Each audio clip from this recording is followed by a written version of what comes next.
केंद्र सरकार 23 तारीख को बजट पेश करने जा रही है। क्या उम्मीदें हैं सैलरीड क्लास के लिए, क्या रहेगा, कितना क्या बदलाव हो सकता है? बात करते हैं chief economist doctor SP Sharma ji से। सर, क्या लगता है 23 तारीख को क्या उम्मीद है?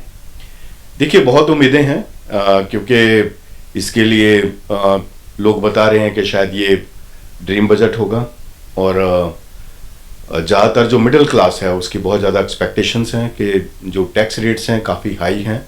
पीक टैक्स रेट जो है वो मिडिल इनकम्स के ऊपर है, उस स्लैब को बढ़ा देना चाहिए सो दैट के कुछ राहत मिले। और वो ठीक भी है क्योंकि अगर मिडिल क्लास को राहत मिलेगी तो उससे कंजम्पशन ज़्यादा होगी और जब कंजम्पशन ज़्यादा होगी तो मैन्युफैक्चरिंग में और ज़्यादा ग्रोथ आएगी और मैन्युफैक्चरिंग सेक्टर और ज़्यादा एम्प्लॉयमेंट के संसाधन जुटा पाएगा।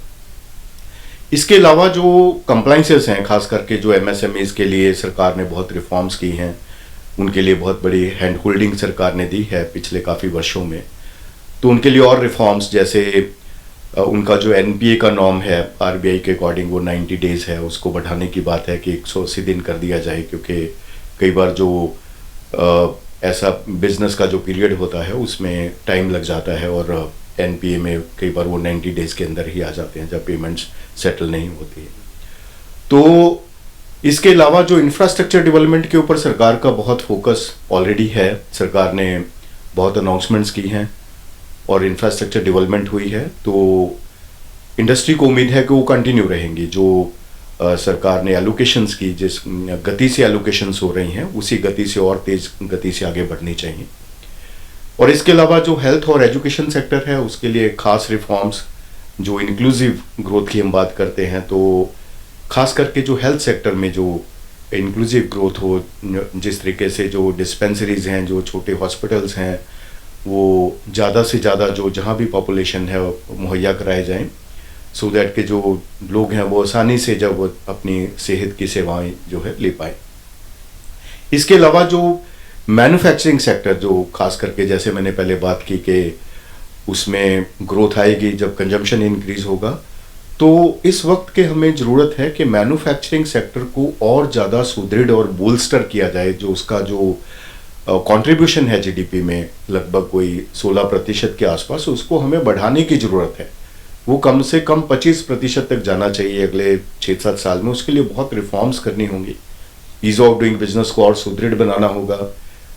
हमने बहुत अच्छी महारत हासिल की है, उसको ग्राउंड लेवल पे इम्प्लीमेंट करने के लिए, फैक्ट्रीज में इम्प्लीमेंट करने के लिए, सो दैट के हमारी जो प्रोडक्शन पॉसिबिलिटीज़ हैं और भी इंक्रीज हों और ईज ऑफ डूइंग बिजनेस और सुदृढ़ बने और हमारा जो मैन्युफैक्चरिंग सेक्टर है वो और ग्रो करे और जीडीपी में कंट्रीब्यूट करे और ज़्यादा से ज़्यादा एम्प्लॉयमेंट के संसाधन जो है अर्थव्यवस्था में पैदा करे। सर, हेल्थ सेक्टर की आपने बात की, क्या लगता है जिस तरीके से हमने कोरोना का समय देखा उसके बाद से अब क्या और बदलाव होना चाहिए और कितना सर ज़्यादा उसमें और इन्वेस्टमेंट की जरूरत है?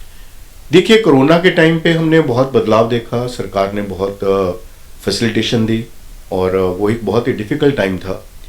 उसके बाद सरकार ने और रिफॉर्म्स की। हेल्थ सेक्टर एक मेजर फोकस्ड एरिया रहा है और अभी भी रहेगा। तो हमारी जो सजेशंस हैं उसमें है कि जो ज़्यादातर जो रिमोट एरियाज़ हैं, गांव हैं और जहाँ पे हेल्थ सुविधाएं कई बार मुहैया करने के लिए या फिर उनको कोई हेल्थ प्रॉब्लम होती है तो दूर दराज के कई बार अच्छे हॉस्पिटल में जाने के लिए टाइम लगता है। तो ऐसे जो टीयर 2, टीयर 3 सिटीज़ हैं वहाँ पे और ख़ास करके जो विलेजेस हैं वहाँ पे स्टेट ऑफ द आर्ट जो हेल्थ सेंटर्स हैं उनके 10 किलोमीटर के रेडियस में कम से कम होने चाहिए सो दैट के अगर कोई ऐसी आपदा या कोई ऐसा हेल्थ का चैलेंज आता है तो वो लोग जल्द से जल्द अपने हेल्थ प्रॉब्लम्स को टैकल कर पाए। रेलवे की अगर हम बात करें, लगातार हम बदलाव देख रहे हैं ट्रेनों की या फिर रेलवे स्टेशन की, क्या लगता है थोड़ा सा और इसमें बजट बढ़ाने की जरूरत है? जी बिल्कुल, वो निरंतर क्योंकि जिस तरीके से हम हमारा फोकस है कि हम डेवलप्ड इकॉनमी बनना चाहते हैं बाय 2047, विकसित भारत, तो हमें इंफ्रास्ट्रक्चर की बहुत ज़रूरत है और इंफ्रास्ट्रक्चर सरकार ने डेवलप किया है और इसको कंटिन्यू रखना चाहिए। खास करके जो रेल हमारा है, जो पैसेंजर्स के लिए ही नहीं, जो यातायात के जो सामान का ढुआ ढुआई में भी बहुत उसका योगदान है। तो रोड्स के ऊपर थोड़ा बोझ हल्का करने के लिए ज़्यादा से ज़्यादा लोग जो है वो रेल से सफ़र करें और रेल प्रणाली और सुदृढ़ हो। जैसे सरकार ने अभी बहुत अच्छे से रिफॉर्म्स करके नई नई ट्रेन चलाई हैं, तो बड़ी सुविधा है, बहुत कम समय में आदमी अपने डेस्टिनेशन पे जाता है। तो इसको और सुदृढ़ तरीके से और बढ़ाना चाहिए, और जो फास्ट मूविंग ट्रेन्स हैं उनकी क्षमता और उनका जो फ्रीक्वेंसी है और इंक्रीज होगा, तो रोड को भी थोड़ा राहत मिलेगा और लोग रेल से और ज़्यादा सफ़र करेंगे। 5 ट्रिलियन इकोनॉमी का जो हम सपना देख रहे हैं सर, उसको लेकर भी क्या ध्यान रखा जाएगा इस बजट? देखिए, अभी जो हमने देखा सरकार का फोकस जो पिछले इंटरिम बजट में भी देखा, तो जो फोकस है वो बहुत ही लॉन्गर टर्म विजन के लिए है। ऑलरेडी सरकार फोकस्ड है कि 2047 में जिस तरीके से हमने विकसित भारत का एक नारा दिया है, वही उसको प्रफुल्लित करने के लिए हमें बहुत सारी रिफॉर्म्स करनी पड़ेंगी और एक दूरदृष्टि से चलना पड़ेगा।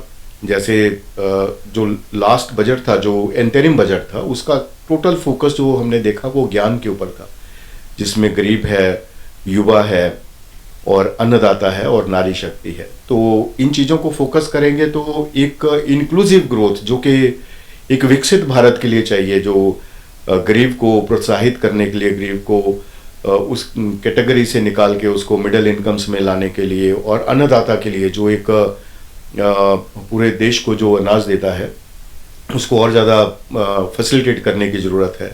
और नारी शक्ति जो एक बहुत ही विश्व शक्ति है, जो मैं कहूँगा कि उनको और ज़्यादा सपोर्ट हो, उनका कंट्रीब्यूशन जो है वर्कफोर्स में बढ़े, उनके लिए रोजगार के और संसाधन पैदा हों और उनकी जो पार्टिसिपेशन है, उनकी एम्पावरमेंट और ज़्यादा विजिबल हो। और युवा जो कि हमारा आने वाला एक ग्रोथ ड्राइवर है, ग्रोथ इंजन है, उसके लिए और ज़्यादा रिफॉर्म्स के, उनको एक सिक्योरिटी फील हो कि हम भारत में रहते हैं, हमें जॉब के बहुत ज़्यादा चांसेस जो हैं आगे मिलेंगे।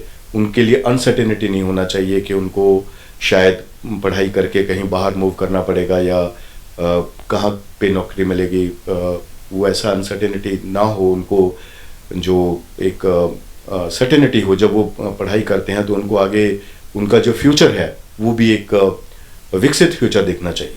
सर, आम आदमी को मिडिल क्लास की बात करें, टैक्स स्लैब से लेना देना होता है, क्या लगता है, कुछ उम्मीद है?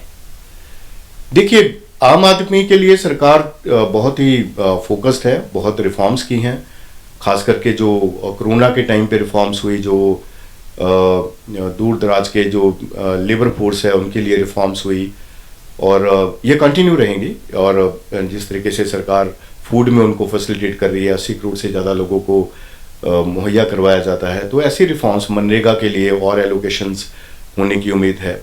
तो मैं समझता हूँ कि हर एक वर्ग के लिए उम्मीद है कि सरकार कुछ ना कुछ लेगी। Salaried class sir?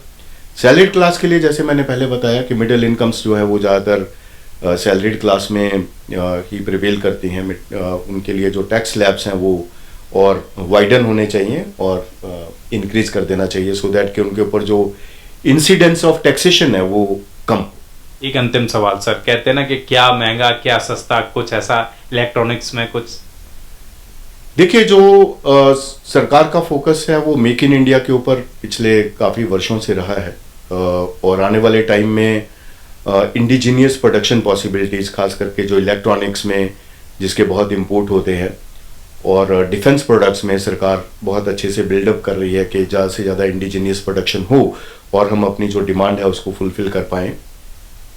क्योंकि जिस तरीके से एनर्जी इंपोर्ट है, हमारे वो भी कंट्रोल में नहीं है, हमें इंपोर्ट करना ही पड़ता है, क्योंकि हम उतना ज़्यादा एनर्जी प्रोड्यूस नहीं कर पाते हैं, हमें क्रूड ऑयल इंपोर्ट करना पड़ता है। लेकिन जो चीज़ें जैसे कि इलेक्ट्रॉनिक्स है और डिफेंस प्रोडक्शन है, तो इनके ऊपर ज़रूर सरकार और ज़्यादा अग्रसर रहेगी और रिफॉर्म्स करेगी और अच्छा पैकेज लेगी। बात करने के लिए शुक्रिया। कैमरा पर्सन चंदन के साथ दिल्ली से हृदय यादव, न्यूज़ पॉइंट।